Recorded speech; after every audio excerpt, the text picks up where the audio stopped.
हाल दोस्तों, मैं आशीष मिश्रा स्वागत करता हूं अपने YouTube चैनल में आप सभी का। दोस्तों, इस वीडियो में हम भगवान श्री कृष्ण के बारे में जानेंगे, जो एक आदर्श रूप हैं, एक आदर्श चरित्र हैं। श्री कृष्ण जी के बारे में आजकल न जाने कैसे कैसे विचार आ रहे हैं। बहुत सारे लोग कहते हैं कृष्ण जी ये करते थे, वो करते थे, रास रचते थे। हम इस वीडियो में आप सभी को बताएंगे कि आखिर कृष्ण जी क्या थे। चलिए जानते हैं कृष्ण जी का वास्तविक चरित्र कैसा था। तो शुरू करते हैं दोस्तों। कृष्ण जी का परिचय आरंभ करते हैं सभा पर्व 40/19-20 के एक छोटे से श्लोक से। नृणाम लोके हि कोन्योस्ति विशिष्टः केशवाद्रते दानं दाक्ष्यं सुते शौर्यः हि कीर्तिः बुद्धिरुत्तमः सन्नतिः श्रद्धुष्टुति पुष्टिश्च नियताच्युते। इस समय मनुष्य लोक में श्री कृष्ण से बढ़कर कौन है? दान, दक्षता, वेदांत शास्त्रों का श्रवण, शूरवीरता, बुरे कार्यों में लज्जा, कीर्ति, उत्तम बुद्धि, नम्रता, शोभा, ऐश्वर्य, धैर्य, कर्तव्य मार्ग से विचलित न होना, ये सभी गुण विद्यमान है प्रभु श्री कृष्ण में। आपको तो यह ज्ञात ही होगा कि बचपन से ही कृष्ण को कंस के भेजे शत्रुओं का सामना करना पड़ा। फिर कंस को मारने के बाद कंस का ससुर जरासंध कृष्ण को मारने पे तुल गया। इतने संघर्ष में उन्हें कहाँ रास रचने का समय, नाचने गाने का वक्त था। लाला लाजपत राय अपनी पुस्तक योगी राज कृष्ण के अध्याय 6 में कहते हैं कि कृष्ण बलराम 12 वर्ष की आयु में मथुरा चले गए। फिर क्या 12 वर्ष का बालक रास रच सकता है?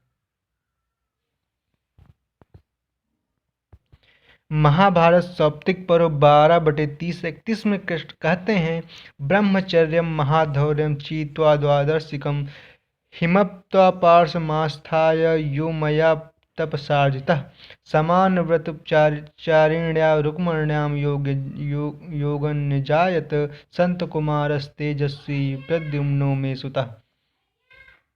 अर्थात मैंने 12 वर्ष ब्रह्मचर्य का पालन कर हिमालय की कंदरों में रहकर बड़ी तपस्या के द्वारा जिसे प्राप्त किया, मेरे समान व्रत का पालन करने वाली रुक्मिणी देवी के गर्भ से जिसका जन्म हुआ, जिसके रूप के साक्षात तेजस्वी सनत कुमार ने ही मेरे यहाँ जन्म लिया, वह प्रद्युम्न मेरा प्रिय पुत्र है। मेरा यह सुदर्शन चक्र तो कभी उसने भी नहीं मांगा। इस श्लोक को पढ़कर आप समझ गए होंगे कृष्ण जी का चरित्र कैसा था। भीष्म पितामह क्या कहते हैं कृष्ण जी के बारे में? राजसूय यज्ञ में सबसे बलवान, बुद्धिमान, श्रेष्ठ व्यक्ति की पूजा सत्कार होनी थी। तब भीष्म ने कृष्ण को ही सबसे बलवान, पराक्रमी और श्रेष्ठ बताया। क्या किसी रास रचने वाले को कोई ब्रह्मचारी श्रेष्ठ बता सकता है? यज्ञ में शिशुपाल को क्रोध आया क्योंकि वह चाहता था कि वहां उसका सत्कार हो, तो कृष्ण जी को अपशब्द कहने लगा। पर कमाल की बात तो यह है कि उसने कृष्ण जी को रास रचने वाला लंपट नहीं कहा। इससे सिद्ध होता है कृष्ण जी वैसे नहीं थे, बल्कि शिशुपाल को कृष्ण जी की कोई गलती मिली ही नहीं जो उन्हें राजसूय यज्ञ में बोल सके।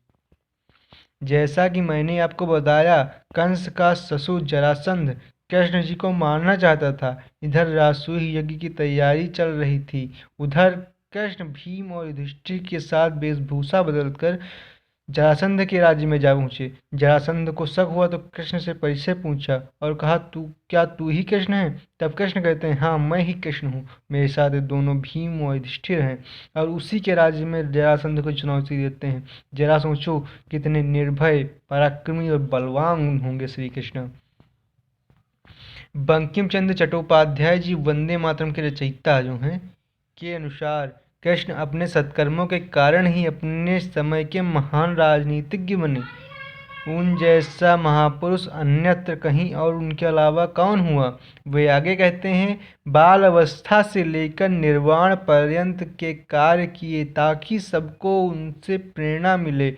वे महान नीतिज्ञ, धर्म के विषय के महान धर्मोपदेष्टा बने। कृष्ण जी अपने को संबोधित कर एक बात कही, भीष्म पर्व 43/60 में। यतो धर्म ततः कृष्णो यतः कृष्ण स्थातो जयः। जहाँ कृष्ण है वहाँ धर्म है, और जहाँ धर्म है वहाँ कृष्ण है। अब आप ही सोच लो कि क्या कृष्ण अपने जीवन में व्यभिचार जैसा कलंकित कार्य कर सकते हैं? पर देखो विडंबना, इन गपोड़ पुराणों ने हमारे कृष्ण जी का क्या हनन किया है, चरित्र का क्या हनन किया है। जरा देखिए कृष्ण जी के लिए धर्मात्मा संजय जी क्या कहते हैं भीष्म पर 18/78 में। यत्र योगेश्वर कृष्णो यत्र पार्थो धनुधरा तत्र श्री विजयोर्भूतिर्धुआ नीतिर्मतिर्मम। जहाँ योग के ईश्वर कृष्ण और धनुधारी अर्जुन है वहाँ श्री है, वहीं विजय है। अधिक क्या कहें, वहीं ऐश्वर्य और ध्रुव नीति है। बाल्यकाल से ही देखिए कृष्ण जी के दृढ़ विचार हैं, स्वस्थ मन है, पुष्ट शरीर है। ब्रह्मचारी में जो विशेषता मिलनी चाहिए वह सब कृष्ण में है।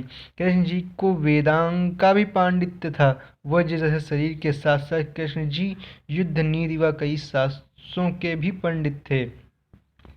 गपोड़ी पद्म पुराण उत्तरखंड अध्याय 245 के अनुसार गोपियाँ और कोई नहीं बल्कि वह ऋषि मुनि थे, जिन्हें श्री राम जी को देख भोग की इच्छा हुई तो राम ने कृष्ण अवतार लिया। मूर्खता तो देखो इनकी, जो लोग ऐसी बातों को भी मान लेते हैं उनका तो कहना ही क्या।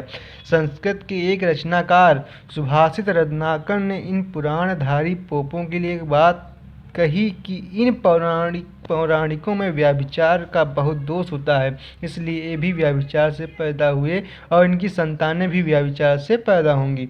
दयानंद जी की सत्यार्थ प्रकाश में कृष्ण जी के बारे में लिखते हैं कि देखो महाभारत कृष्ण जी का चरित्र कितना उत्तम है, एकदम आप्त पुरुषों के समान। यदि ये पुराण न होते तो कृष्ण जी की इतनी निंदा न होती। मूर्खता तो देखिए आजकल के लोगों की। महायोगेश्वर, नीतिज्ञ, पराक्रमी और अपकुर्वाण ब्रह्मचारी कृष्णा को जो भगवान मानते हैं वही लोग उन्हें गोपियों से व्यभिचार करने वाला साबित कर देते हैं। नीतिज्ञ योगेश्वर ब्रह्मचारी कृष्ण महाराज की जय। अभी आपने वीडियो में देखा कि कृष्ण जी कैसे थे। आजकल के जो सीरियल आते हैं उसमें कृष्ण जी को पता नहीं क्या क्या दिखाया जाता है, सब प्रेम में लिप्त, व्याभिचार में लिप्त। नहीं, ऐसा नहीं था। कृष्ण जी हमारे भगवान हैं, हमारे आदर्श हैं। कृष्ण जी हमारे आदर्श हैं। इसी के साथ एक बार हम प्रेम से बोलिए जय श्री कृष्ण। और दोस्तों, अगर आपने अभी तक हमारा यूट्यूब चैनल सब्सक्राइब नहीं किया है तो ज़रूर सब्सक्राइब कर लें तथा बेल आइकन को जो दबाना न भूलें।